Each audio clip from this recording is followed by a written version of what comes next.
Good evening and welcome to episode 14 of the Jacksonian.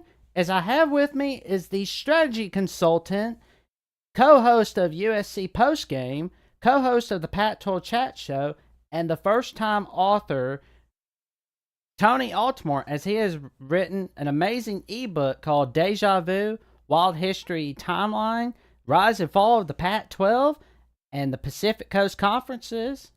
And it's a great read. I recommend you check it out. It is right here on the chat.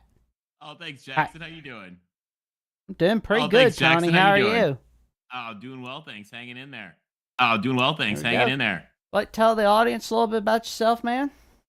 Sure. I I do regular corporate strategy consulting in my regular work, but also help a number of media outlets and clients as well on higher education issues and the business of college sports, particularly with in terms of doing a lot of the financial aspects of sort of how universities work that a lot of media folks don't appreciate. And a lot of that then sort of translates into what we've seen with conference realignment stuff over the past few years. Man, realignment has been wild. I mean, it was wilder than the 2010s. It's been crazy. And I mean, we're still seeing downstream effects of it right now. And I think we're going to see some more of them too. That is for sure. We'll definitely see that. So I wanted to go over how it all began. The PCC, it had Montana and Idaho at one point. It did. Oh man, what's the backstory on them?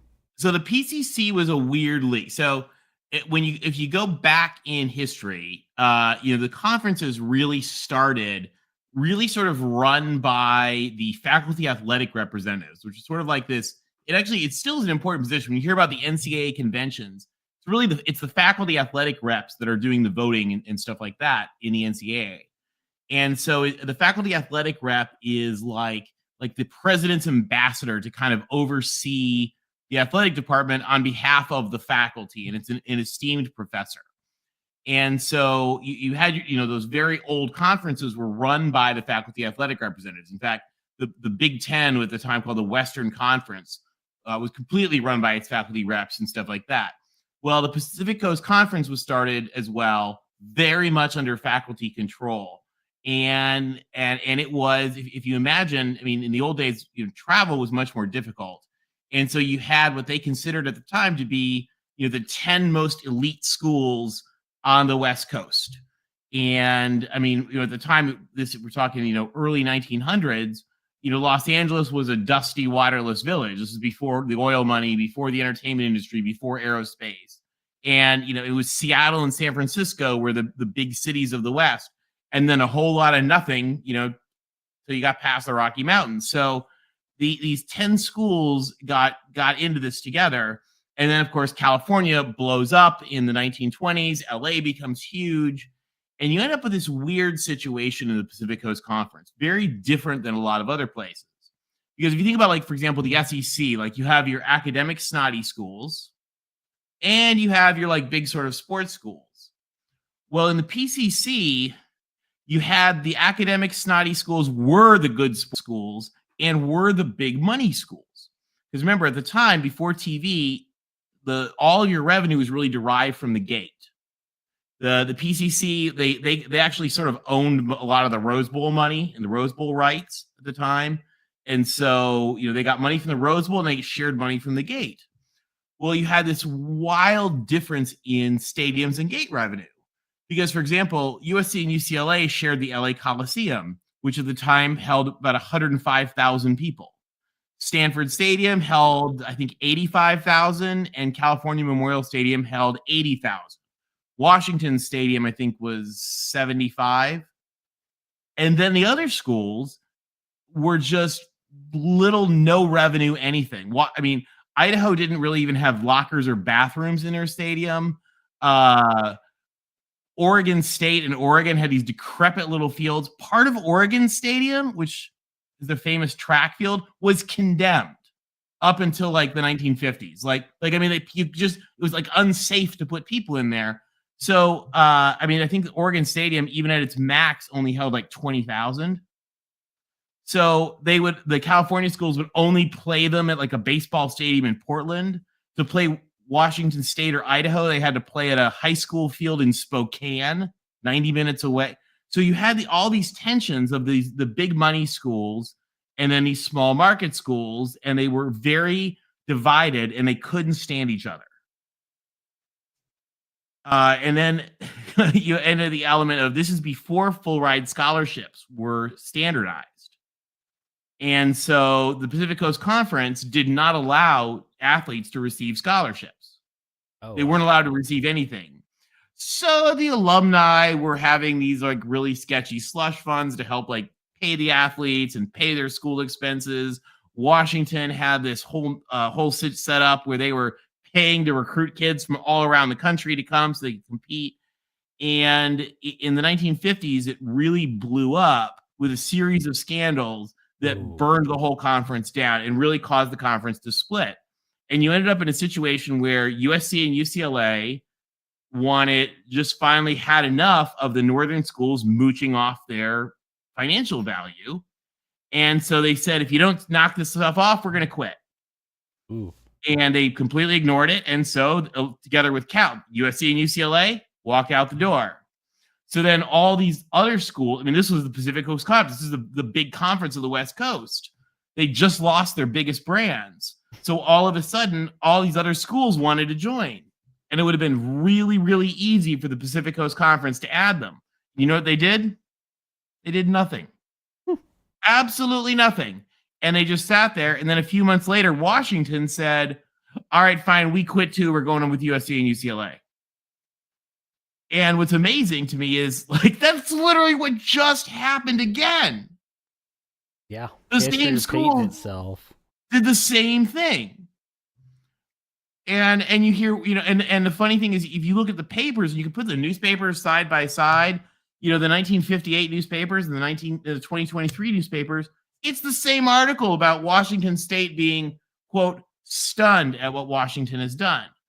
And I just couldn't get over that. Nobody was telling the story. Nobody was putting together the fact, like how this just absolutely the same thing happened from the same schools for the same reasons. Wow. I mean, so I put it together. Like, this is why I always like to make sure I read as much about history as much as possible, because that way you don't make the same mistakes that people made 60, 70 years ago. And if you don't keep up with history, you're liable to make the same mistakes. I mean, and that we literally just saw this. But I'll tell you, there were some differences though between now and then. And one of them, I think that is a big difference is, when they created the Pac-12, today's Pac-12, which was originally called the AAWU. It's changed its name like 6 times. But it's called the AAWU Big Four. And then they didn't want to add Stanford. But the Big Ten said, if you don't add Stanford, we're not going to sign the Rose Bowl contract. Oh, and you only have 4 teams. You need more teams. They were fine. So they went to add Stanford. And there was some drama in adding Stanford because Stanford and UCLA had been at war. Stanford and Oregon had tried to throw coups to expel UCLA from the conference twice and failed. Oh my God. So UCLA and Stanford were at war. So Stanford finally said, all right, we'll join. But UCLA can never vote in this conference. Wow. That is messed up. Yeah, so they cut a deal, and this was the deal. And the guy that cut the deal was Clark Kerr. He's actually the most famous university president, probably in American higher education history. And Clark Kerr cut the deal with Stanford, where he said, all right, fine, here's the deal. I will vote. He's the president of the whole University of California, the whole system. He said, I will vote for the entire University of California. We'll take one vote. Just they needed to get the deal done. And Clark Kerr actually was a labor negotiations professor. He was a professor of labor negotiations. I mean, like this guy literally is an expert in labor relations. He's an expert negotiator, brilliant negotiator throughout his entire career. But I mean, this was not like a bad deal. This was the deal that had to be made.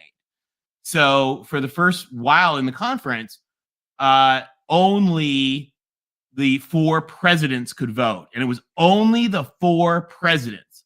And because they were so mad from the 50s, the faculty athletic reps did not get to vote over the presidents. And by the way, is this setting a tone? When the Pac-12 was having its mess, you only heard about the presidents because the Pac-12 and the Ivy League are set up differently, where the presidents are firmly in control. And it goes back to the problems they had when they were fighting. So they said, all right, just these 4 presidents are in charge. Well, you guys have heard, the NCAA has minimum numbers of members for a conference. Well, they did in the 60s too. So finally the NCAA is like, you have 5 teams. You have to get more. And they were like, fine. So Washington was also begging for help because Washington was all alone in Seattle, which at the time was a 24-hour train ride from San Francisco. So they needed some closer teams, and Washington was asking for help.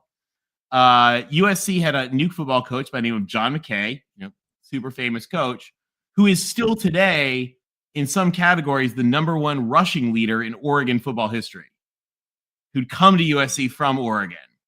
And so John McKay was kind of forgiving, but UCLA and Cal, absolutely not. No forgiving of all the shenanigans, and Oregon's attempting to expel UCLA from the Pacific Coast Conference twice. So they agreed they would let Washington State in, and that would give them 6. Wow. They called it the Big 6. It was the AAWU, the Big 6. Well, they kept begging.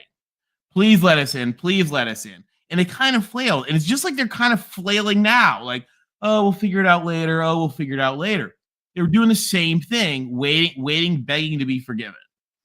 Well, Stanford wanted to let the Oregon schools in. And also, scheduling was kind of a pain. When your conference only has 5 other teams, you got to fill a whole season's worth of games.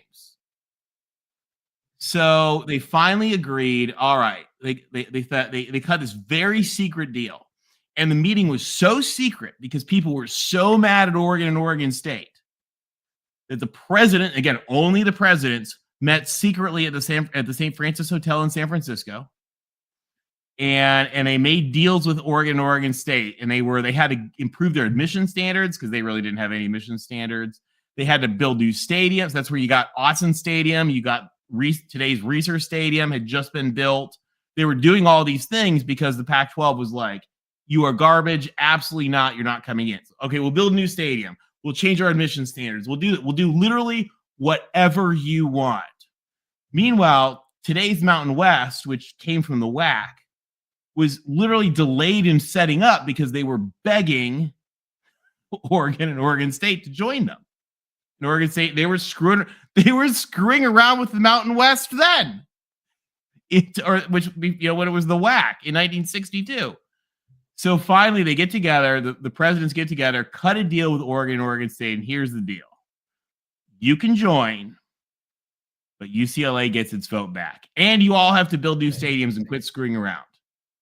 Yeah, I hate it that UCLA was just outcasted by Stanford and Oregon. Yeah, I mean, if I didn't know better, I'd say this sounds like a 50s plot of Mean Girls. It literally, but at the same time, UCLA was cheating so badly. When they went to investigate UCLA's cheating, they threw the conference off the campus and banned them from coming on the campus. Oh man! Even though they had all the evidence in the world, UCLA was like, no, you can't come on campus. They threw them out of the campus. And the conference was based in LA at the time. But then they went after the old Pacific Coast Conference people in the media because the entire West Coast media was controlled and owned by the UC Regents. If you've ever heard of Hearst, like Hearst Publications. Yes. Yeah, Mrs. Hearst was a UC Regent. And Mrs. Chandler, as in the LA Times family, was a UC Regent. So when Oregon went after them, and the guy that was the chairman of the UC Regents was the guy who's personally picked Truman to be vice president, got Wallace thrown out as vice president, picked Truman to be vice president, mentored Truman, and then was like Truman's designee at Potsdam and running around trying to rebuild Europe and Asia. And so then he comes back and the nerdy professors at Oregon are trying to go to war with him. And he was like, I looked at Stalin. I'm sorry, Professor Hollis, you're a nobody. And they just smacked Oregon around. Ooh. Because Oregon was in nothing until an Oregon track kid named Phil Knight started to have some success with a sneaker company and decided that Oregon was going to change from being the little country bumpkin school to being Nike U. And there's a moment in 1994. I don't know if you've ever seen Kenny Wheaton's pick, but there's a very symbolic moment as Oregon had really started to all of a sudden come of its own. Washington was highly ranked. Washington was off to the Rose Bowl. Washington had the ball in the end zone, and Kenny Wheaton picks the ball and runs a pick six. 1994. Yeah, what was it, 95 yards or 97 yards or something? And Oregon goes to the Rose Bowl, and it was like that's the moment that Oregon arrived. But it's also really the moment that Oregon transitioned from being, one of the crappy, irrelevant, low market teams to joining USC and UCLA as being one of the big market teams. Yeah, I mean, I have a feeling that without Phil Knight, I don't think anybody down south here would be knowing who Oregon football is. Oregon, without Phil Knight, Oregon would literally, there were the three of them that were like the three best friends. It was Oregon, Washington State, and Oregon State. They were identical. In fact, Oregon State was considered much more prestigious in a lot of ways than Oregon for a long time. A number of times early in the 1900s, they actually considered just closing Oregon and merging it into Oregon State. Yeah, that is pretty big. We got some members on the chat. Traveling Fools is giving out a yo, yo, yo, yo, yo. What's up, Yeah. Traveling Fools? Yeah. How's it going? Jeff gets the U. Jeff gets the It's U. all about the U, baby.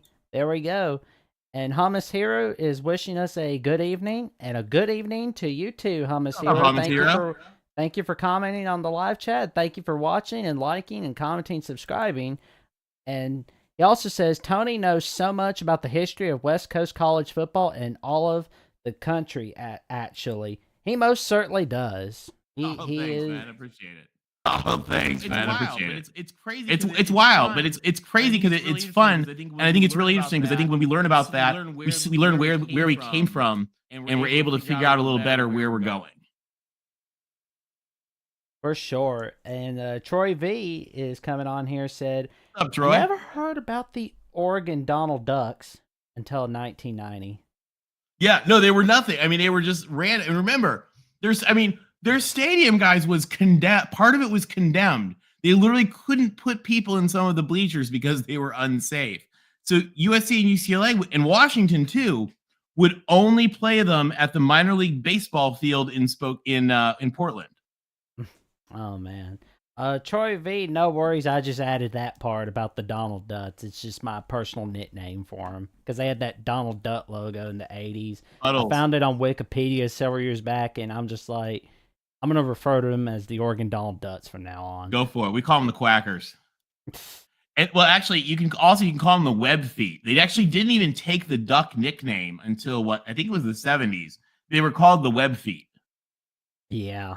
So you look at the headlines from the 50s and 60s are like Web Feet and Beavers join the AAWU. Oh man. So Washington, I've looked at some of their history. This was from the 50s, and they were in trouble with the NCAA, and their coach was ratting out some people. Yeah, so there was a really controversial transfer. There's a guy named Ronnie Knox, who was like the golden boy of West Coast college football, right? Like, and I can tell you other stories. Elvis Presley worshipped Ronnie Knox, if that says something. Like Elvis Presley was in awe of Ronnie Knox. And Ronnie Knox was considered like the best high school quarterback probably in the country. He won the Leahy Award. Like he was a star, and he could have gone anywhere. His father was also like a stage mom kind of character. His dad was arguably the first sports agent in some ways. Some people would argue like really shady, tied up with Howard Hughes, like really sketchy real estate money that was like fortunes won and lost, like shady, like wild 1950s money. And so so Ronnie Knox was going to Cal. And remember, Cal at the time had gone to, I think, 3 straight Rose Bowls. Like, Cal was a superpower. And they took all kinds of money, all kinds of gifts, promises from Cal, all kinds of shady stuff. And then all of a sudden UCLA had sort of become the big team. UCLA won 3 straight conference titles in the mid-50s, played in 2 Rose Bowls, won the national championship, all that. So Ronnie Knox all of a sudden announces that he's transferring from Cal to UCLA. Absolutely paid off, but completely. And then rats out all of in a new magazine. There was a new magazine that ran their tell-all story, really shady story with this like super exploitive picture of the family sitting in front of UCLA looking all sad. And it was this new magazine that just really helped build up. The new magazine was called Sports Illustrated. Wow. So Ronnie Knox transfers from Cal to UCLA. So his high school coach, one of these shady deals for him to go to Cal was they had to hire his high school coach as an assistant coach. So, of course, the high school, now that Ronnie's gone, that guy's gone too. So that guy goes up to Washington. And that guy's at Washington for about a year. And then working with this really shady, like, money man booster who ran all their shady money funds that paid the players, they try to throw a coup in the Washington program to get the Washington. And the Washington coach was an asshole, like kind of abusive to players, and they weren't winning very much.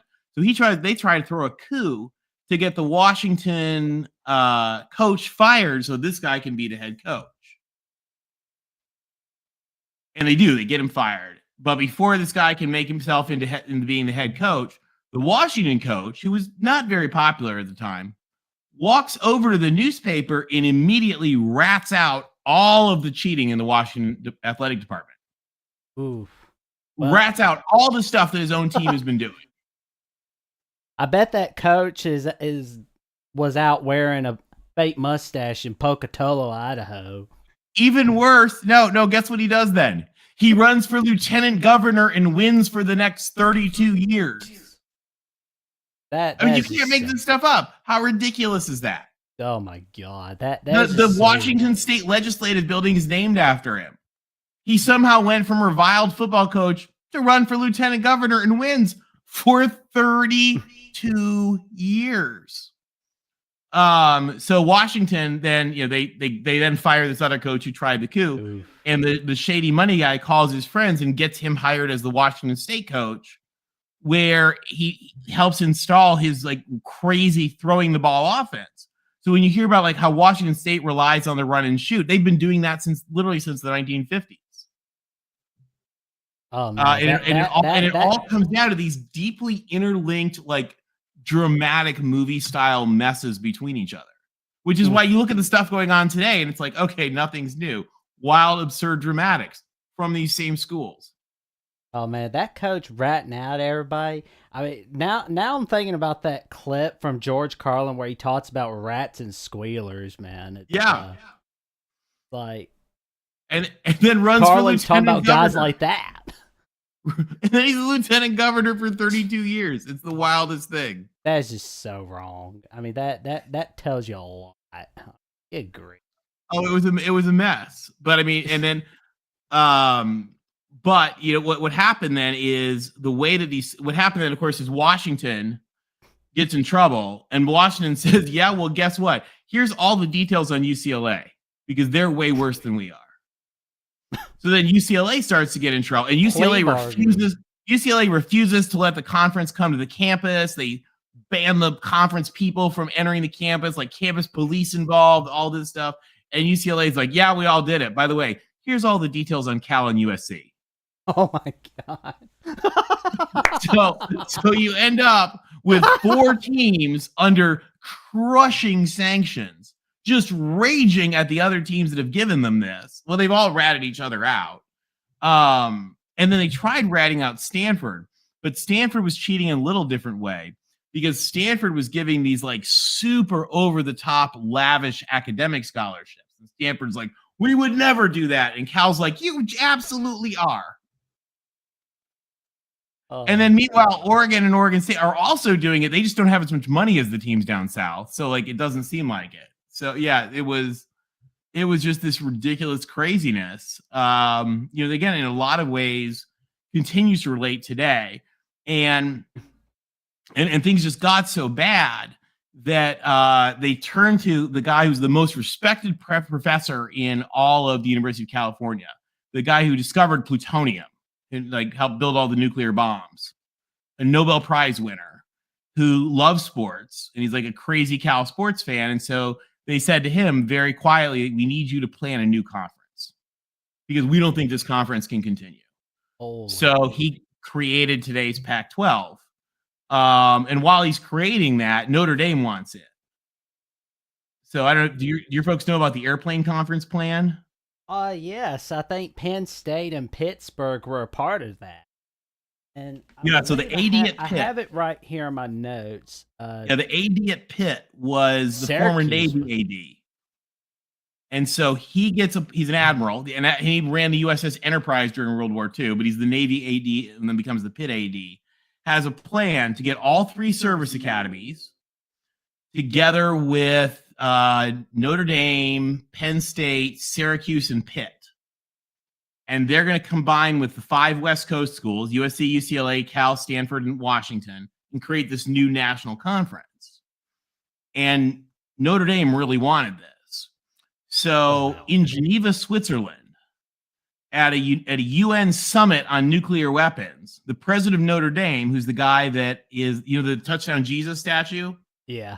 That's the Hesburgh Library. So Father Hesburgh is in the Touchdown Jesus statue library, grabs the Cal chancellor, who's the discoverer of plutonium, at the Soviet embassy. So there's literally a party at the Soviet embassy to try to prevent nuclear war.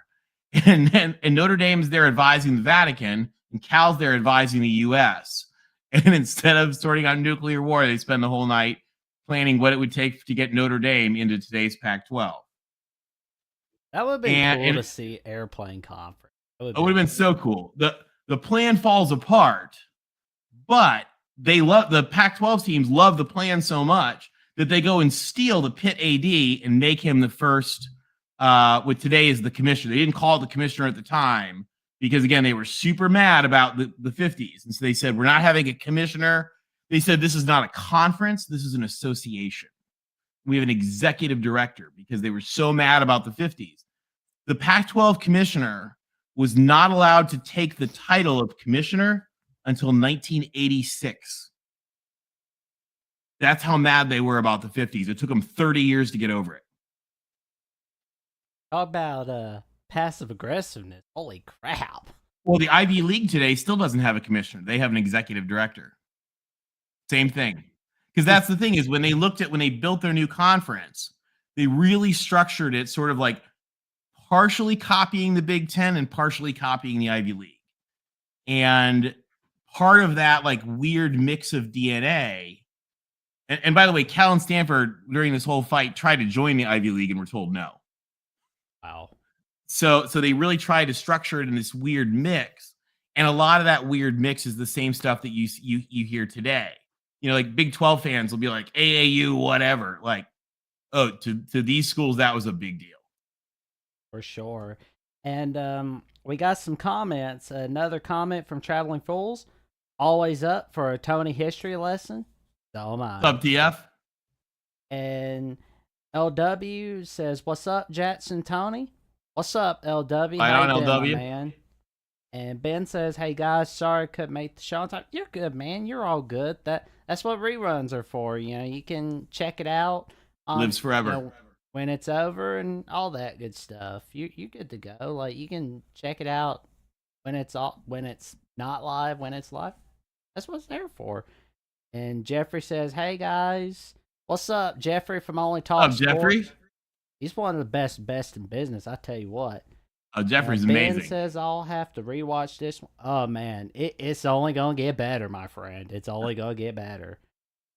And I was gonna say, there's this guy named Red Sanders. Now, I looked at his history.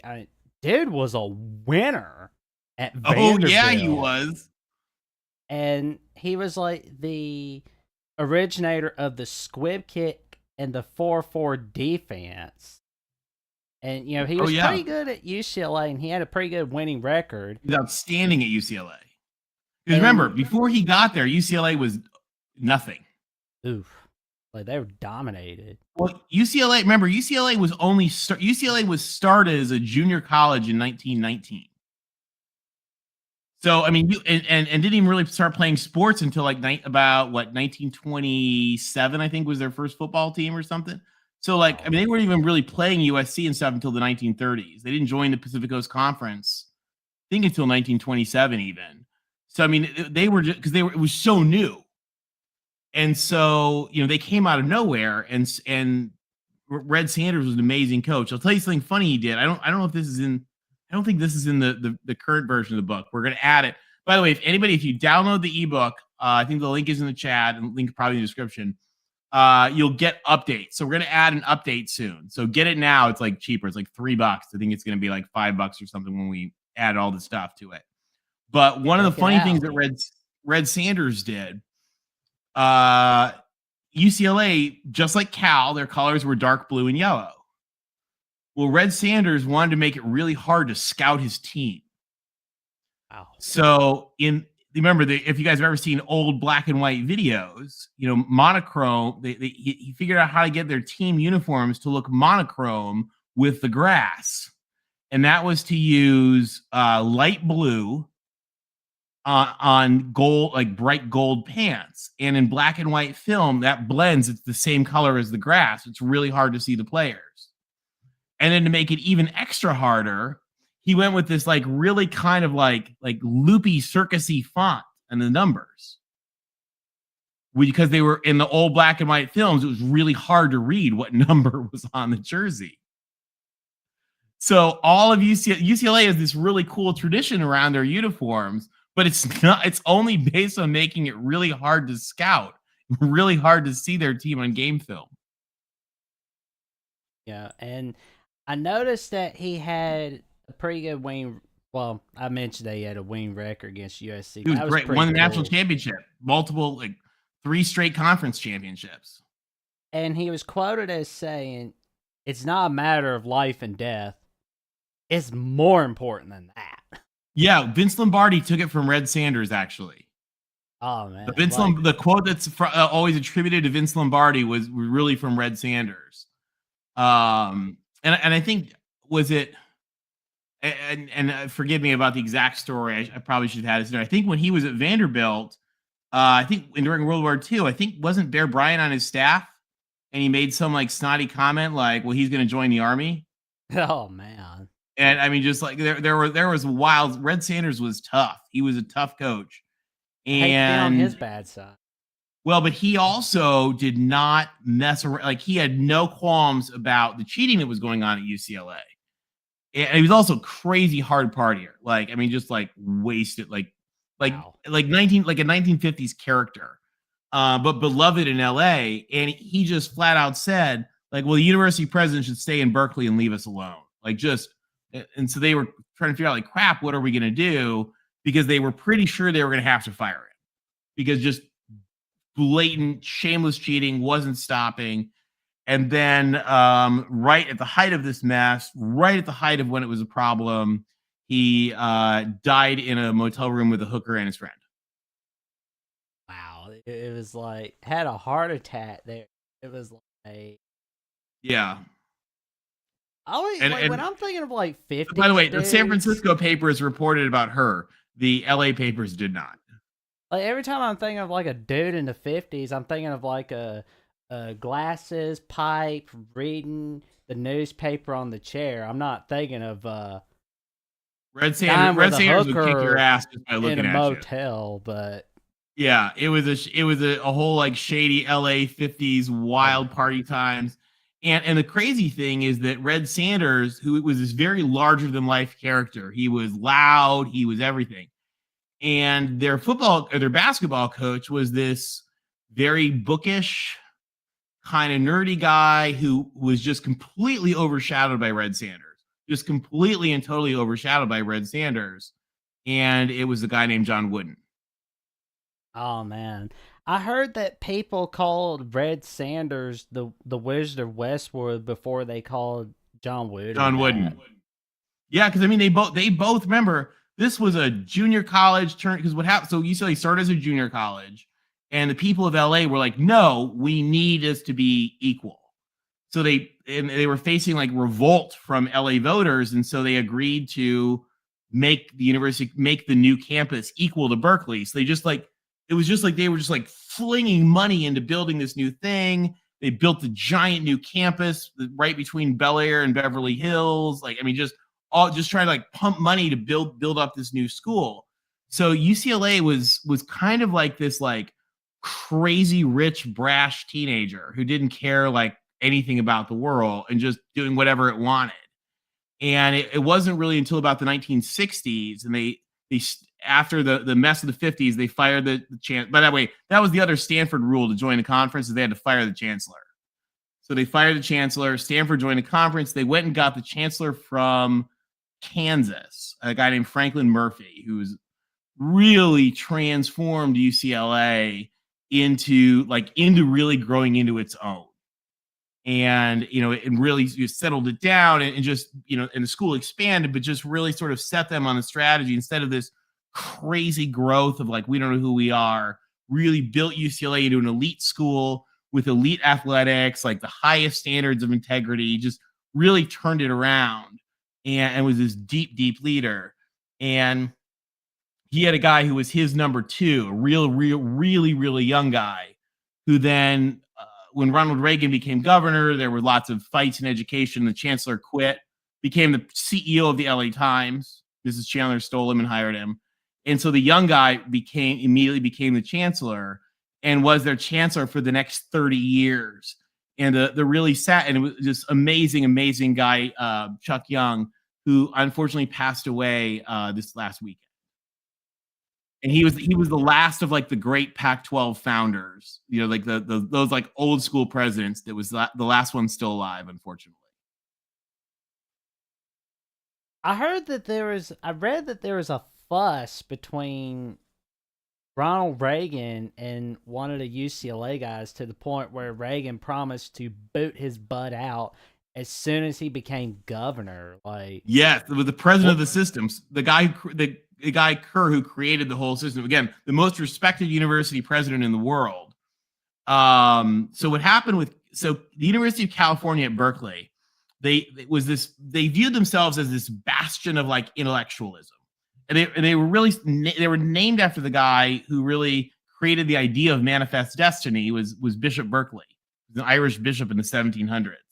And that's where the name Berkeley came from, because the idea of like the grand idea of manifest destiny and this campus that they were putting on the cliff over Berkeley. They brought the guy who designed Central Park to build it. I mean, there's everything about the University of California was designed to be imperial. But one of the things was they had a rule of no politics. No politics allowed. When presidents came to campus, if they were giving a political speech, they had to do it across the street. There were no politics at Berkeley. Well, 1950s and 60s, right? I mean, we're talking like the Beach Boys, like Annette Funicello, like that kind of like, teeny bopper beach world of LA and San Francisco in the 1950s. In the early 60s, these very like innocent, like LA, California was like everything of your, like the land of dreams. They went to a bunch of these kids went to the South to help with registering voters as part of like the Freedom Riders and all the Freedom Summer stuff. And their friends were murdered by Klan and stuff like that. And so they came back to Berkeley and they decided, screw these rules about political activism.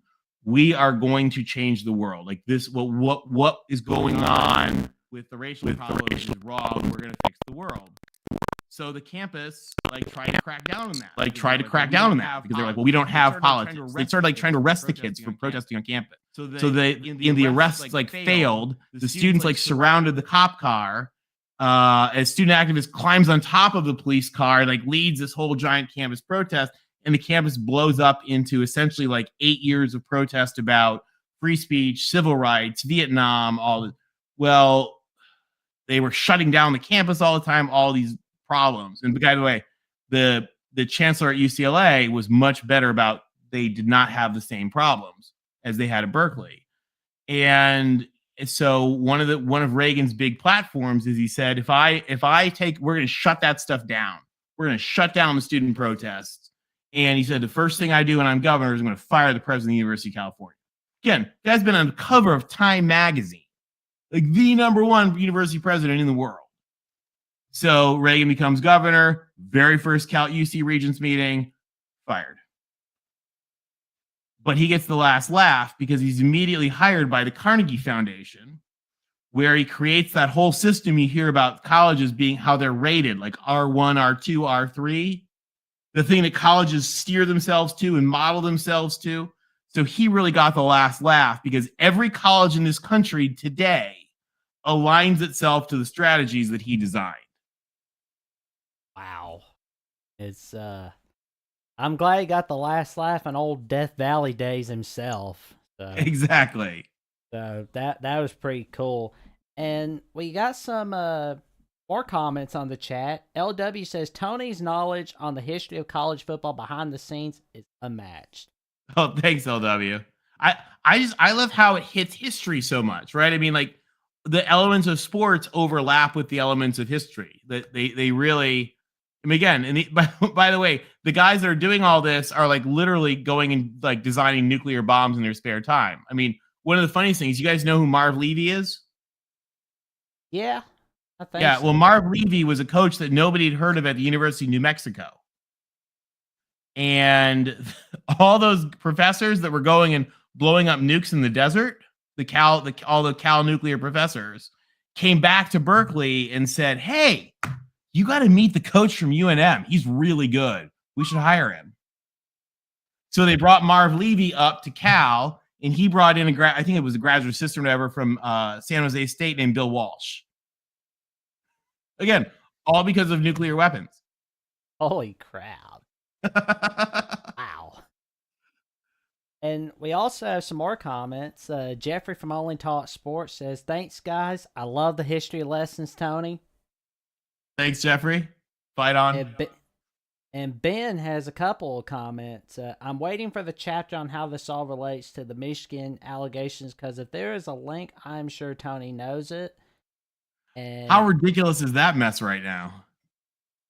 It's a disaster. I'm just kind of like. By the way, Michigan is so bad at this.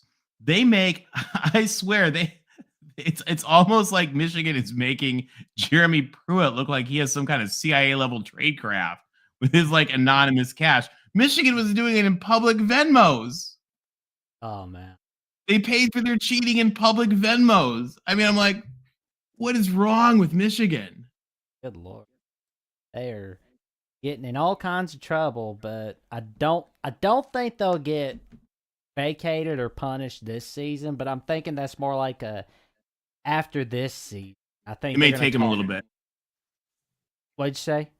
I said it might take them like a season or so to have whatever happens. Yeah, because if it were like a smaller school that's not a blue blood, Hammerstone down. But if it's like a blue blood, they're going to wait a while. It's going to be really interesting to see what happens. Because the thing is it seems like, and I mean, this is just based on the media, right? Like, I mean, I don't have anything like, crazy here. Right. But it really seems like there is no longer any question that that this is that that they did everything in this case. I wonder if Harbaugh's gonna leave after this, because it's like if the Bears decide, because I mean the Bears might decide, hey, we're going nowhere with this Eberflus guy, and Justin Fields' production is not doing so hot under Eberflus. Want to come back to Chicago? I mean, I'm surprised they haven't done that. I mean, that would be, because I mean, the magnificent job he was doing with Alex Smith and Colin Kaepernick. I mean, especially the fact when everybody was talking about how Alex Smith was a bust. And then, bam, Harbaugh's bringing him back. Then we see him at the Chiefs and at the Redskins / Commanders. He's doing a fantastic job there. Here we are. It's going to be interesting. It will be, but I'm just curious to see what happens next. And Yeah, LW I don't know. said, There are a lot of people are wondering if the Big Ten is going to step in, here before anything else happens. I think it's gonna be like February or March when there's not enough big stories going around. When it's like boring off season. Yeah, it'll be interesting. So I'm curious. that is for sure, because I'm curious as well. Like we're all pretty curious, but I don't think they're doing anything now. But we'll wait and see. LW says, "Yeah, Buffalo Bills." About Marv Lee. Oh yeah, yeah. How wild is that? Marv Levy's big break came from nuclear weapons. And you guys, I mean, by the way, if you guys have you seen the movie Oppenheimer? I haven't yet. I've been To hearing a anybody lot about. who has, the Josh Hartnett character is the partner of the guy who created the Pac-12. I don't think they have Dr. Seaborg, but there's a bunch of Nobel Prize winners in their characters in Oppenheimer. The guy that created the Pac-12 was one of them. The guy that Josh Hartnett plays is another, and they were partners. I need to make sure to watch that movie as possible. It's really good. It's really good. And I will say, Red Sanders' life that sounds like the definition of a Martin Scorsese movie, where we see the uptick and the upside of everything, and then we see the downfall. Well, but also Red Sanders had his number one assistant was the guy named Tommy Protho. And right after they won the championship, Oregon State hired Tommy Protho to build up Oregon State. And he did. And actually, I don't know if you know this, but Tommy Protho got Oregon State to win a Heisman Trophy. 1964. Well, so no, first he got them to win a Heisman Trophy before USC won a Heisman Trophy. And you're right. He got them to the Rose Bowl in their first year in the conference. That is pretty awesome, right there.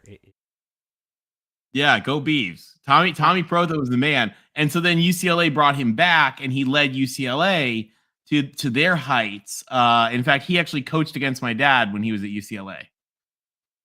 Very cool. Yeah, he was a great coach. My dad's like, that was a smart guy. Troy V is commenting on the chat saying, "I've been watching the Bears for around 50 years. Believe me, this is where quarterbacks go to die. No doubt about that." Jimmy was one. Here's the thing. Ronnie Knox, the guy we talked about, was drafted by the Bears as a quarterback and had some crazy drama. There should be a movie about that. Had some crazy drama and then left the Bears. Vice President Nixon sent one of his personal attorneys to get Ronnie Knox out of the Bears' mess. Oh man, I remember like a backstory that I talked about with Matt Zimmett back in the first episode of the Jacksonian, where we talked a little bit about Nixon going to the Texas-Arkansas game in 1969. But I know that there's like one visit where Woody Hayes was visiting Richard Nixon, and Nixon was saying, "Let's talk college football," and Hayes goes, "Let's talk politics." I believe it. I mean, Woody Hayes wasn't. I mean, didn't he speak Latin and everything? Woody Hayes was an amazing, amazing guy. Yeah, he was pretty cool, but unfortunately, that punch in the '78 Gator Bowl, that was the downfall right there. But also on the rest of the it's really too bad that that's sort of how so much of his career kind of like gets remembered. Yeah, but not by guys like us. But yeah, he was a great guy, as was Bo Schembechler. Oh, for sure. And the rest of the comment from Troy V, little Jimmy was one that came back here back in the 80s and stunk up the place. He can stay where he's at. I'm guessing he's talking about Jim Harbaugh. He's not a fan of Harbaugh, I take it. Hummus Hero says, "I haven't seen that movie yet either." I guess he's talking about Oppenheimer. And Hummus Hero says, I think Prothro coached the Chargers also. And he also says Woody was extremely well read. He loved Emerson. And he also talks about how his grandfather was a good friend of Woody Hayes. Oh, that's awesome. Yeah, I remember talking with him on the chat one night. It was on like one of the Voice College Football. We talked a little bit about. I hope you're okay with me bringing this up, Homicero. But it was it was an amazing story about how his grandfather knew Woody Hayes and the backstory of what happened after '78 Gator Bowl. I loved it. I love hearing the backstories of all of college football. Basically, backstories as a whole. They're pretty cool. They are. That is for sure. Speaking of backstories, especially in the new hit ebook written by Tony Altimore, I want to go over a little bit about how Arizona State joined the pack. Now, I read that Arizona was more than happy to join, but Arizona State didn't want to because their dominance of the WAC was going to go away. Now, everybody talks about BYU dominating the WAC under LaVelle Edwards, but that was after Arizona State left. True. With Frank Cush and Arizona State just kind of taking over the town in the WAC. Oh, they completely did. Well, and one of the issues they had is that they didn't have a place. They were so good, but there was no bowl for them to go to. So they created the Fiesta Bowl for themselves in their own stadium. Oh, man. And so, but Arizona believed that the Arizona State loved being in the WAC, but Arizona had the med school. They had, and Arizona really believed that the future of the University of Arizona depended on switching from the WAC, the Mountain West type schools, into joining the Pac-10, or the Pac-8 at the time. Like they were like, our future, we need to get students from California, we need to get money from California, and we need people, when they think of Arizona, to think of us with UCLA and USC and Cal and Cal Berkeley and Stanford and Washington. They said that's who we want to be, and so they went to the USC president. This guy John Paul Schaefer was the legendary president who really made the University of Arizona what it is today. Went to the USC president and said, "I want to join the conference." Now, remember how I said that they had all these money problems in the 50s because the small market teams weren't making enough money. Well, those problems really, even though they joined the PAC, the new conference, the new PAC, those old problems didn't really go away once those new teams came in, because even though they had built Autzen Stadium and they built Research, they were still small money teams. And so USC was like looking at it and thought, all right, this would give us more big money teams because they had big stadiums and big crowds, and it'll give us more voting power so that those knotheads up north don't have as much voting power. So USC and UCLA partnered up to really push them to get them into the conference. It was about a year-long process. They thought it was all done. They get to the final meeting. Also, I believe at the St. Francis Hotel. The Pac-12 only meets in lavish places. Always. It's one of the funniest things is they only do things really lavishly. And then they promise they're going to stop and they never do. But they go to this final meeting and they sit down. And all of a sudden, Stanford and Washington are refusing to let Arizona and Arizona State in. And so the USC president stands up and he just starts berating Stanford and Washington. And finally, he tells them, you have 15 minutes. Because people knew that was probably going to happen. And there were reporters waiting downstairs at the hotel. He says, you have 15 minutes. In 15 minutes, I'm going downstairs to announce that Arizona and Arizona State have joined the Pac-8. I'm going to announce that USC is quitting the Pac-8. You decide. And UCLA was like, okay, we're doing what he's doing. And they went into a panic. And Stanford president called the other Stanford people and they were just let him in, it's fine. And so it came down to Washington, and Washington was humiliated and enraged, but they knew if USC and UCLA quit the conference, the Rose Bowl would go wherever USC and UCLA went, and the conference was just going to be toast. And so they agreed to let him in, and they were not happy about it. But some of that relates today to some of the other problems where we heard leaks coming out about Arizona State trying to boss around the conference, and the conference being like, supposedly the Arizona State was told, remember, we didn't want you in the first place.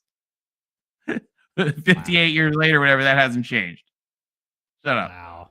So you have, like, again, this conference has always had wild dramatics amongst its members. There should be a biography about this. Like, there should be like a 30 for 30 special, or just like a, Have to be a whole series. Maybe Quentin Tarantino could make this his final movie. That'd be the perfect final movie right there. Yeah, I mean, doesn't this make the SEC look quaint? I mean, literally, we're talking about like nuclear weapons. They're threatening each other, openly threatening each other. They're just, I mean, it's ridiculous.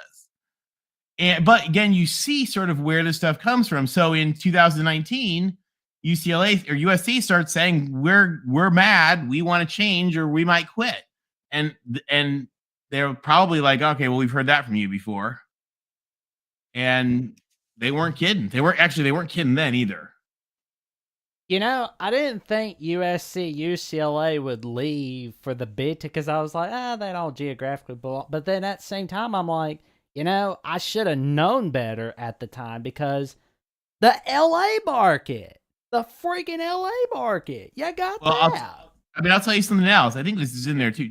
John Hanna, the legendary president of Michigan State, used to tell my dad at practice about how important it was for Michigan State to have as much presence as possible in Southern California, which is why my dad's Michigan State teams in the 60s played at USC. They played at UCLA. They wanted to go to the Rose whenever they could. Michigan State today, they send their basketball team to California. They play at an aircraft carrier in San Diego. They do whatever they can, because the Big Ten schools believe in having the California presence. And so you really see how that works. And the other thing too is, remember, people forget how big the West Coast is. USC is closer. It's easier way easier for USC to get to Chicago than it is to get to Wazoo for a lot of their sports. Washington is the same distance from USC as Nebraska. So, all that stuff, it's just, it makes a little more sense than you'd think, especially when the Big Ten has a group. I will tell you, and I've been open about this, I still am very surprised that they did not take Stanford and Berkeley with them. Yeah. That to me doesn't make sense, but that's where the interesting drama that we don't know about yet, we'll find out someday. That we will for sure. I mean, it's going to be fun to find out what's going on. What happened there? Yeah. Although, it's going to be weird, thinking about this, but this Saturday will be the last time for a while that we see USC California. Oh, I know. Well, and you know what the crazy part about that is? That's where they got the mascot from. I don't know if you know that, how that whole, I don't think that's in the book. We need to add that to the next version. So in USC was their mascot they were the Fighting Methodists, because in the old days USC was actually donated by I think it was an Episcopal, a Protestant guy, a Catholic guy, and a Jewish guy got together, bought the land, bought a dusty mustard field, and gave it to the Methodist Church to run a school in. And because the Methodist Church is really good at doing that. So the USC were the Methodists, but they wanted a new nickname. They were looking for a new nickname. And there was a track meet. This was before these schools really played. Football was not as big as track at the time, really, or not as prestigious anyway. And there was a track meet between USC and Cal, and it came down to the last relay. And USC was just supposed to get smacked by Cal, but came down to the very last relay, and Cal just barely squeaked it out. And so a writer from the LA Times, a guy named Owen Bird, wrote, he said, "The Methodists fought like valiant Trojans." And they were like, that's it. There's the name. Go.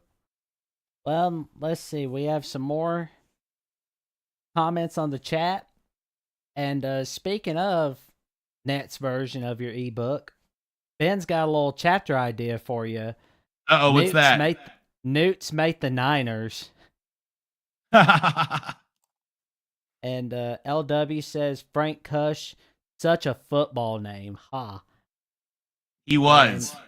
Hummus Hero says that sounds like the beginning of a joke. I could see that. That really does. No, I mean, that's all of the true stories of the West Coast are more ridiculous than if you made them up. So I looked at how Texas was trying to join the pack. Like everybody was talking about Texas trying to join in 2010 and in 2011, and in the 90s. So they tried to join in the 90s. What's the backstory behind that? So, I mean, even if you go back to the 60s, the University of Texas very much tried to model itself on the University of California system. LBJ was very good friends with Ed Pauley. Ed Pauley's the guy that, picked Truman and mentored Truman. And he's the guy actually who got LBJ to take the vice presidential bid to Kennedy when LBJ didn't want to take it. The guy who tried to stop the Korean War before anybody else knew it was going to happen. Like, just fascinating guy. Anyway, so they were always really tight, and Texas has never really fit in with the other Texas schools. I always joke. I say, the problem with Texas is it's a Big Ten school with a Pac-12 athletic department and an SEC fan base that happens to be located in a Big 12 state. And they sort of think of themselves like an English Premier League team, but Texas, they have the great swim teams and baseball teams, and so they really fit in well with the West Coast. And DeLoss Dodds, who was their legendary athletic director, really wanted them to join the Pac-12. And it almost happened a few times, but the state just kept saddling them with, well, you have to take Texas Tech too. Well, you have to take A&M. Well, you have to take Baylor. You have to take and so it always got to be too much. And in 2010, they almost had a deal. So Colorado was going to, so that Utah wanted to join. Right. Utah wanted to join really bad. And Utah had a president named Mike Young, who would later become president at Washington and then Texas A&M. And he was the president of Utah, and he went to the Pac-12, and he's like, we want to join, and we secretly have Colorado who wants to come with us. And they were like, all right, we'll talk to you. We really want Colorado. We really like Colorado. We're not really sure on you yet. He's like, it's okay. And they said to him, we're going to try for Texas. And he's like, great, because Texas will screw that up. And when they do, call me, we're ready. So they were like, okay. So they get this whole deal. They're going to have the Pac-16. This is 2010. And they're going to launch a new network to do it, which is the Pac-12 network. So they have this plan, and they're going to add Colorado, Texas, Texas A&M, Oklahoma, Oklahoma State, and Texas Tech. And it's going to be 16 of them. And everybody's going crazy, and they're trying to stop it. Well, ESPN realizes this is going to create a behemoth on the West Coast. Now, the truth is, they really only wanted Texas. It was Texas and 5+1s. Or Texas, Colorado, and 4+1s. I'm sorry. They didn't want either of the Oklahoma schools. They definitely didn't want Texas Tech. They were good. They liked A&M, but they didn't like how many extra bags they were coming with. But if that's what it took to get Texas, they were going to take it. Well, Texas, ESPN, terrified of losing Texas because it's so important to ESPN's viewership, which again, hello, today we still see that, right? With ESPN and the SEC. Well, ESPN offers Texas, we'll create for you the Longhorn Network. And this is just going to be so lucrative to Texas. So Texas goes back to the Pac-12 and they say, well, ESPN's going to let us have our own network. Will you do that too? And Larry Scott says, okay, we can do that. And Utah says, oh no, there's no way USC and UCLA are going to let you do that. Remember, when Texas screws this up, call me. We're ready. So Larry Scott goes to USC and UCLA, and he's like, okay, we're going to get Texas, but they're going to have their own network. And USC and UCLA said, absolutely not. If Texas gets their own network, we're going to have our own network. We're going to call it, the LA network. It's going to be US.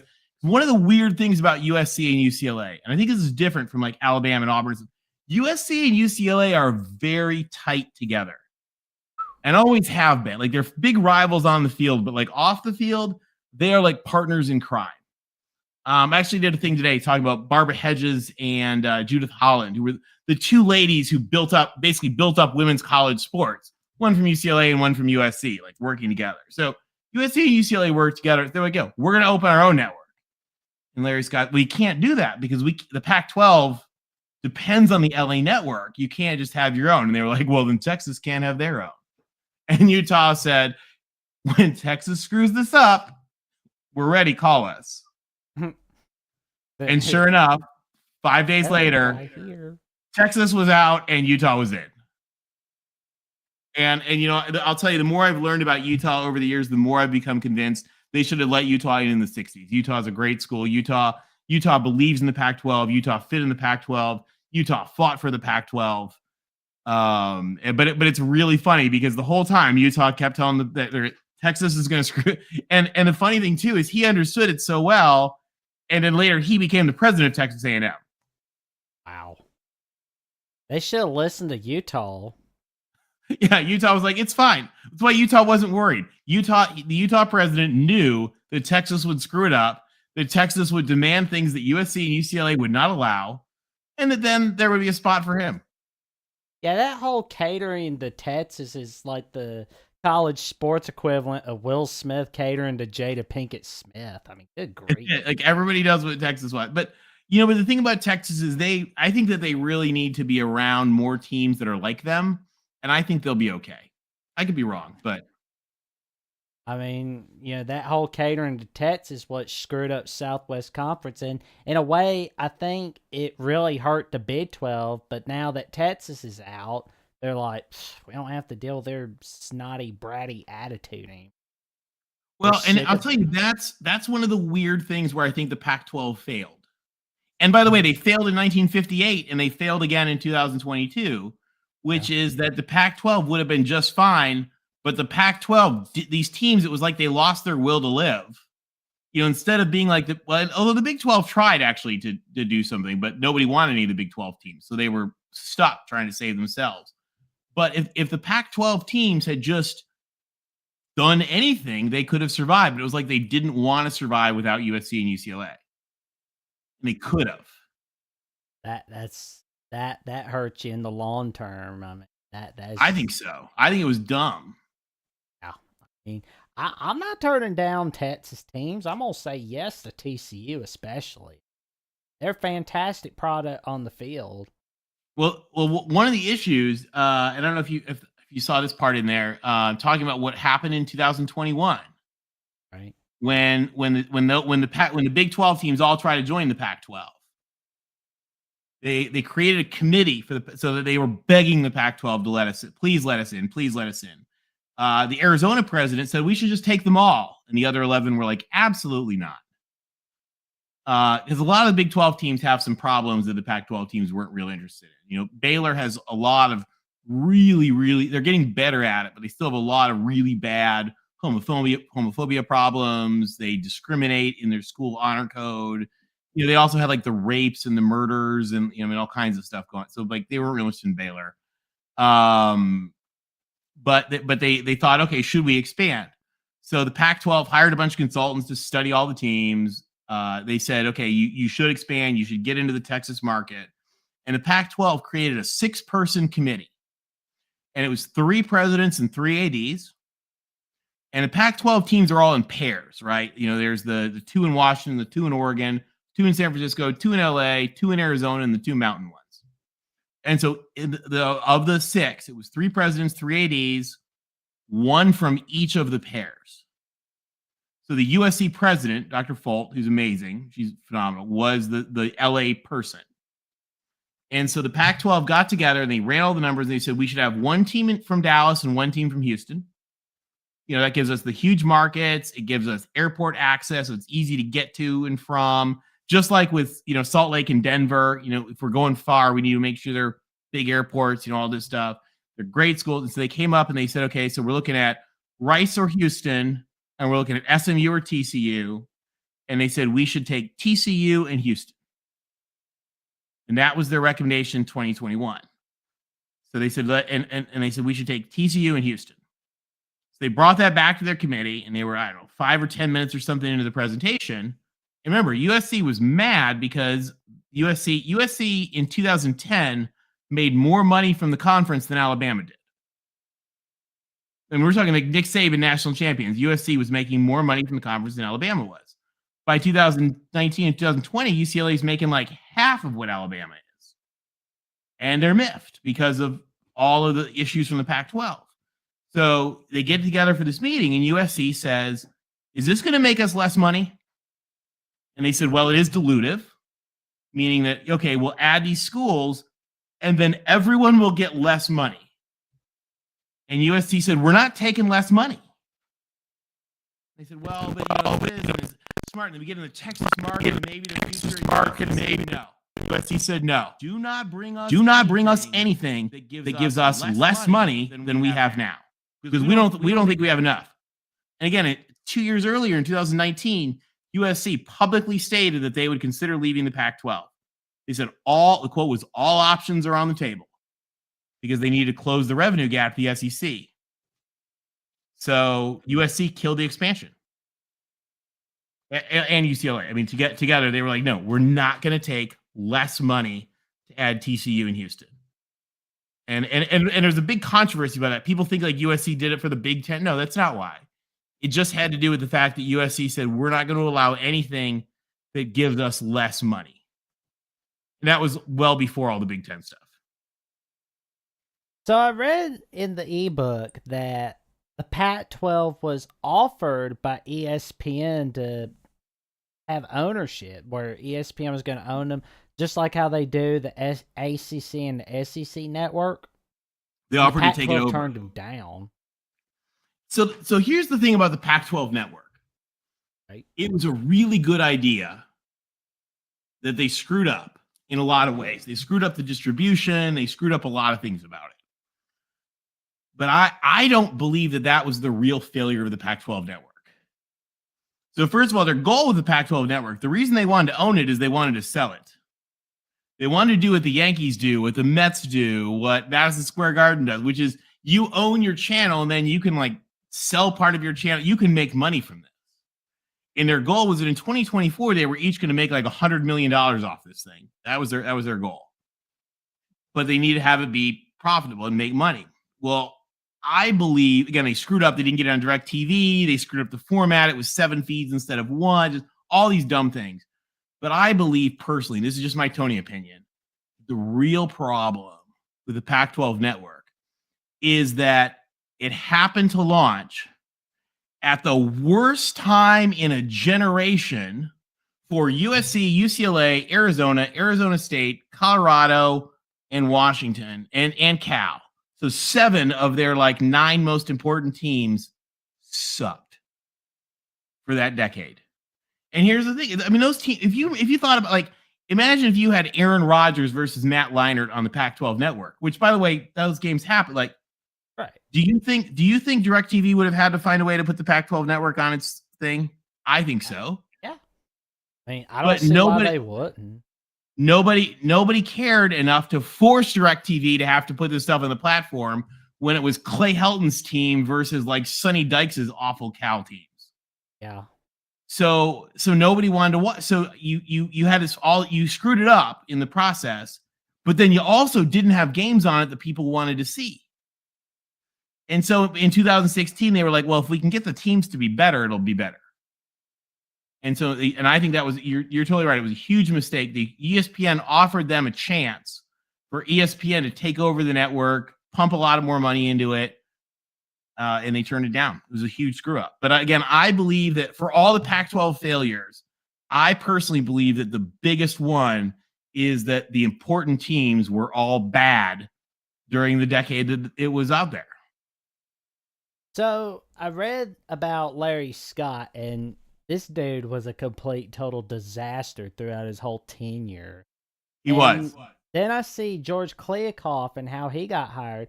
And I've read that he was an MGM executive, and I'm thinking, MGM executive sounds pretty awesome and all in the 30s, 40s, 50s. No, MGM Grand, the casinos. Oh, I was thinking like the movie company, because it's like... No, so actually, he was a media guy. He was a sports media guy. So he was actually one of the guys who helped put together MLB Advanced Media. And then he was actually at one point the first CEO of Hulu. So again, they thought streaming. The Pac-12 believed that streaming was going to be their answer. Remember, Apple came to them in 2019 or something, and we're like, we want to do Pac-12. We want stream. They wanted somebody who understood media and understood streaming.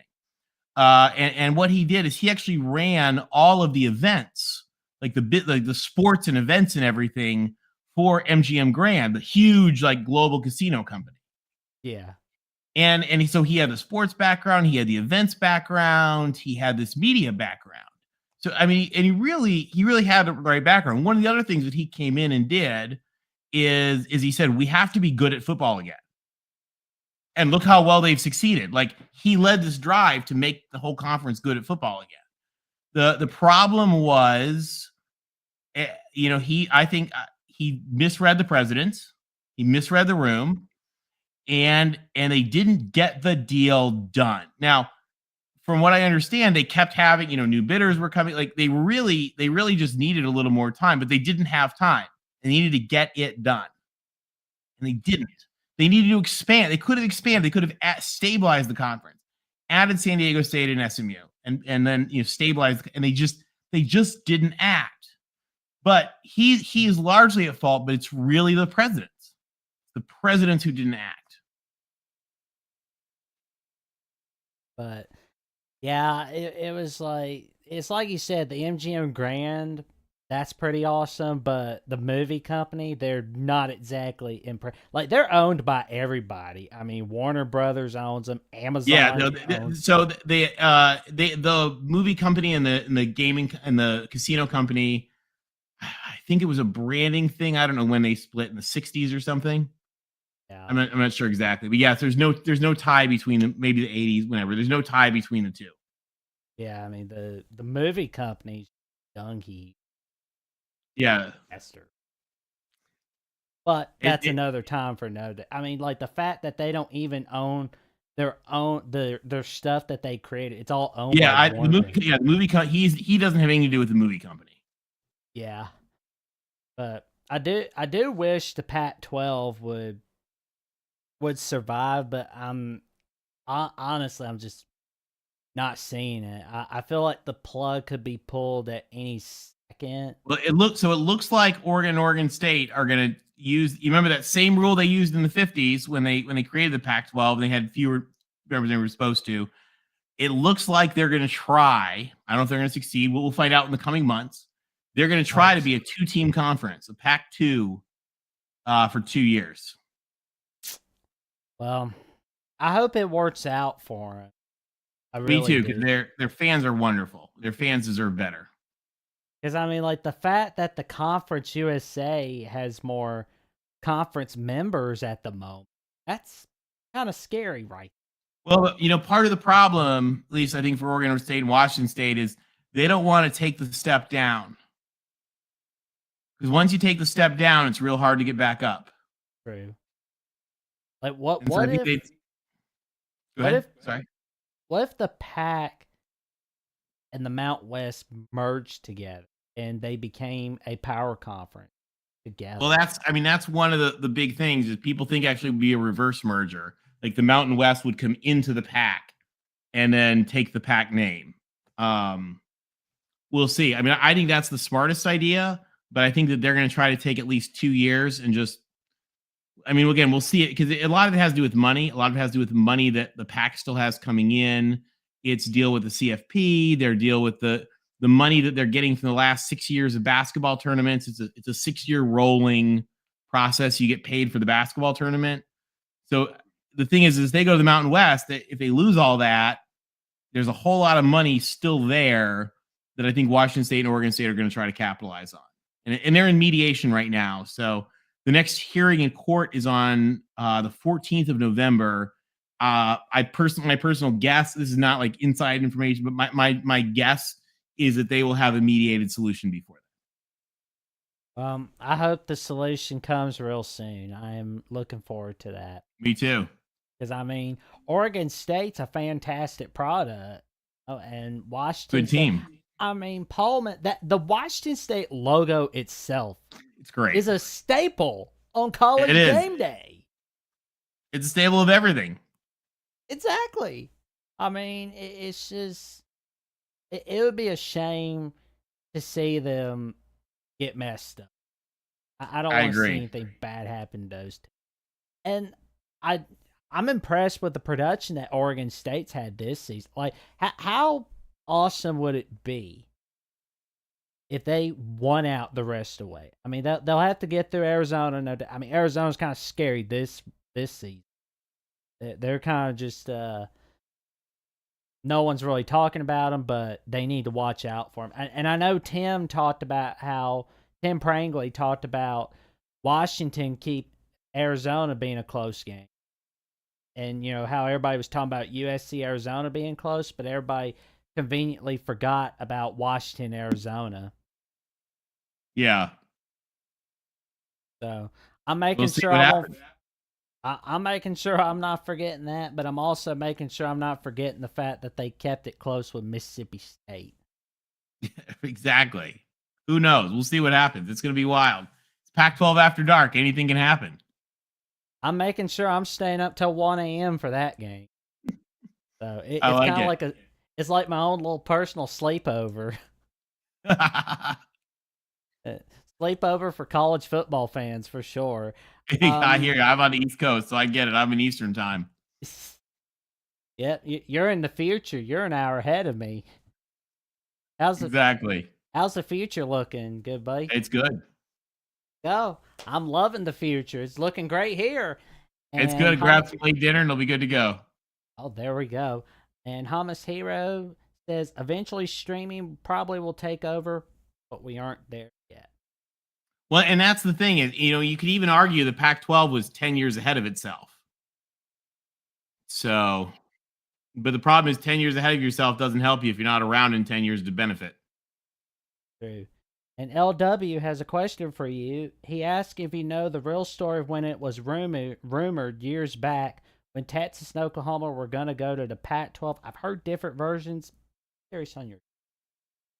Yeah, so that's what we talked about with the plan for the Pac-16 was it was going to be Colorado, Texas, Texas A&M, Oklahoma, Oklahoma State, and Texas Tech. And that's the deal where Utah said Texas is going to make too many demands and it's going to blow up and then call us. Now Colorado was in. Colorado was in from the start. But the other five, so then and the other thing is the Pac-12 was not interested in either the Oklahoma schools or Texas Tech unless they also came with Texas. And the Texas Tech the Texas Tech president, Larry Skovanec, that enraged him because he has always felt very disrespected by the Pac-12. That the Pac-12 wanted to dance with Texas, and Texas Tech got flung around like a rag doll as a result. And he has always harbored a very, very deep resentment to the Pac-12 for that. Actually, and by the way, that's not like Tony's secret info. He is open about this in interviews. He does not think that the Pac-12 has respected Texas Tech very well, and he's the chairman of the Big 12, and he allowed their president or their commissioner and their PR people to just go after the Pac-12. And it all comes back to the stuff in the 90s, the stuff in the 2010s, where the Pac-12, really just, Texas Tech was a +1 to Texas, and they were not interested if there weren't any Longhorns around. Oh man, there's some wild stories and some great stories from the PCC and the Pac-12. I'm loving these stories. Yeah, and if anybody downloads the ebook, when we add the next chapters and expand it, you'll get a copy automatically. You'll get an email. I am looking forward to it. That is for sure. Last thing I want to bring up before we call it a night, so to speak. So Arizona State, they didn't want to join the Pac at first, but then they were like, okay, we're joining. So I look back on their first season, and they beat the USC Trojans, and I think this was like a week or so after USC just stomps a mud hole in the Alabama Crimson Tide in Tuscaloosa, Alabama. Weren't they number 2 in the country or something at the time? I mean, Arizona State was good back then. Alabama was number 1 at the time when USC played them. And this was after Alabama played Nebraska and Missouri. And Paul McDonald was just throwing darts all over the place. Oh, man. Well, and USC and Alabama used to play a lot. So I don't know if you know this, Bear Bryant and John McKay were really good friends. Bear Bryant would come to LA for weeks at a time and stay with John McKay. That is pretty cool. Like, I love that backstory, and I love the backstory on how the Home and Home was created for 1970 and 1971. Oh yeah, the plan to integrate again. They hatched that up. They made that plan because Bear Bryant wanted Alabama to see what happens when you bring a great integrated team with great black players into Legion Field and just beat the snot. I mean, because he knew that they were going to get the snot beaten out of them. And again, John McKay was one of his best friends, who he would stay with for weeks at a time in LA in the off season. And so they brought USC out there and they just smacked them around. But I'll tell you something else that was really cool. I don't think this is in the book. We should add this in. But another really neat thing that the Pac-12 did was when all the Black Lives Matter protests were going on, the Pac-12 really wanted to do something that mattered. And they said, we don't want to paint a slogan on the floor or like make t-shirts. We want to do something that matters. What can we do that matters? And I think this is the coolest thing of all. They called up the SWAC and they said, this is the Pac-12. We want to send our 12 teams to play your 12 teams. And we'll do a home and home with basketball. We'll pick up the tab. And the SWAC was like, what? And they said, yeah, we want to send our teams to play. We want to send, UCLA to Grambling. Like we want to send the Pac-12 teams to play the SWAC. And while they were there, they turned it into a history and learning experience for all the Pac-12 basketball teams. And then all the SWAC teams got to host a Pac-12 team. And then a free trip to the West Coast too. Sweet. That so it's really cool and really powerful. Because by the way, a lot of those SEC teams that are just down the road from the SWAC teams have never gone to play at a SWAC school. And Traveling Fool says Jackson will be having a pillow fight with this TV. Well, that depends on what happens. If I see moments like I did Iowa, Minnesota, I'm like, oh God, that game was so bad. I'm gonna get mad if I see a missed call. But LW said, I knew Tony would know the real story. Instead, the Bear Bryant was racist that other college football YouTubers use. No, Bear Bryant was awesome. Actually, here's another Bear Bryant thing. This comes from my dad's team, right? So this is actual like. So I don't know if you guys ever heard of the phrase Duffy's Underground Railroad. Oh yeah. But Bear Bryant and Duffy Doherty were and Darryl Royal, Darryl Royal and Bear Bryant, and then Duffy Doherty were really good friends. Duffy Doherty's the legendary coach at Michigan State, who, depending on your metrics, won between like 3 and 6 national championships. Just amazing, amazing guy. He was my dad's coach. And so before Alabama was allowed to recruit black players, Bear Bryant would really help Duffy Doherty recruit them to go up to Michigan State. Bear Bryant very much, I mean, I don't know. Did he probably say something off color at times? I'm sure he did, because that's what people did in the old days. But Bear Bryant was very supportive of helping black players and usually sending them up to Michigan State. And then Duffy Doherty would sometimes help send players that, he couldn't get into the school or didn't have a use for, or that would fit better at Alabama. And Duffy Doherty and Bear Bryant, they had that's why they jokingly called it Duffy's Underground Railroad, going back and forth. And supposedly it's how Joe Namath ended up at Alabama from the Pittsburgh area, which was an area that Duffy Doherty did a ton of recruiting in. So Bear Bryant was very much wanting that stuff to happen. Again, people wrongly think that Bear Bryant was racist for not wanting this, and USC came in. Bear Bryant brought USC in so that the Alabama fans and the Alabama trustees at Legion Field would watch an all-black backfield just beat the snot out of Alabama. And Bear Bryant knew that that's what it would take. It would take the flashy LA team with an all-black backfield to make Alabama say, okay, guess what? We're going to integrate tomorrow.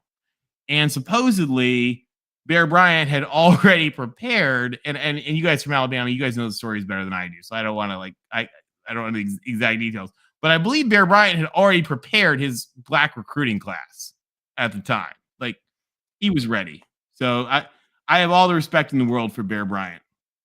Well, and I read also that he wanted black players as early as when he was the head coach of Maryland for that 1 year, and when he I coached at believe it. Kentucky and Texas A&M, and this was when Kentucky and Texas A&M were just kind of had a messed up thinking. Yeah. No, I believe it. Bear Bryant's an amazing guy. And and guys, to folks, it's a different time back then. But I think, rather than folks making some of the problems that happen, I think we should really focus on the fact that Bear Bryant wanted to integrate the school and he wanted the school to move forward, and he got him to. So to Bear Bryant, I say roll Tide. Roll Tide the Bear Bryant, man. I wish he was around in this day. Could definitely use more Bear Bryants. We could. You got a pretty good coach there right now. I like him a lot too. I actually met him when he was at Michigan State. He's an amazing that's guy. Pretty cool. That is so. I hope to meet Nick Saban one. That'd be fun. Yeah, he was really neat. As we wrap this show up, and for those who want to read the mind of Tony Altimore or talk with them about conference realignment or what is going on in the history of college football, I have the links right here. You can check them out on Linktree, Threads, Instagram, and Twitter, or X, call it. And right here, I have the links of where he's the co-host of the Pac-12 Chat Show. And I believe you're the co-host of the USC postgame show on Saturday nights. Yes, that's a lot of fun. We do live after the games. We get together, and hopefully it'll be a little more fun if we can win some games. Well, I think USC is going to be all right. And I mean, I know people say, "Oh, Lincoln Riley's not going to make change." I don't think you watched Lincoln Riley in 2018 at Oklahoma. For those that say he can't make changes, he will. He can make change. I mean, he's not afraid to go. Okay, buddy. I don't know what people think they're going to do. I mean, they can't get the new players they need in like a week. You can't change your scheme in a week. I think they'll be in better shape next year. Yeah, I mean, I think they will too. I mean, he'll make the staff changes that are necessary. And I read that Matt Zimick said that they need to get rid of the strength and conditioning coach. I'm going to defer to the folks that are involved in the program. Our new AD is really good at assessing people and coaches, so I'm going to defer to her. I will tell you, I do think it's a little interesting. A lot of the comments are coming from people who've never been to a practice. And I kind of take a look at. I mean, again, I think that it's pretty clear that the defensive coordinator needs to go. We need a new defensive leadership scheme. But I hear a lot of folks talk about, oh, well, this is the problem. I'm like, you've never been to practice. So, I kind of defer to, I'm going to put my faith in Jen Cohen. She knows what she's doing. Yeah, I think Lincoln and Jen Cohen are going to have a magnificent conversation. I think it's going to be similar to what Dabo Swinney and the AD had in 2010 on what changes need to be made for 2011. Yeah. And I think we're going to see the magnificent changes that Clemson made for 2011. I think we're going to see the same thing for USC. It'll be good. Will be for sure. And the comments before we officially go, Traveling Fool says, great shows, guys. Thanks, DF. Fight on. Go you. Go you and fight on and roll Tide. Hummus Hero said, love the show tonight. I will have to get Tony's book to learn more. Thanks, guys. Oh, thanks, Hummus Hero. Well, I got the link. Like $3. So we'd love to have you. We'd love to have you check it out, and you'll get the new updates when we put them out. That is for sure. And Only Talk Sports says, great show, guys. Hopefully USC can beat Cal this week. They will. Cal's a disaster. And I LW hope so. said, yes, what they said. Good show. Thank you very much for commenting. And thank you for watching the show. Thank you for liking, commenting, subscribing. We are trying to get to 500 subs. And with your support, I believe we can get there. Thank you so much for watching. And I will catch you next time.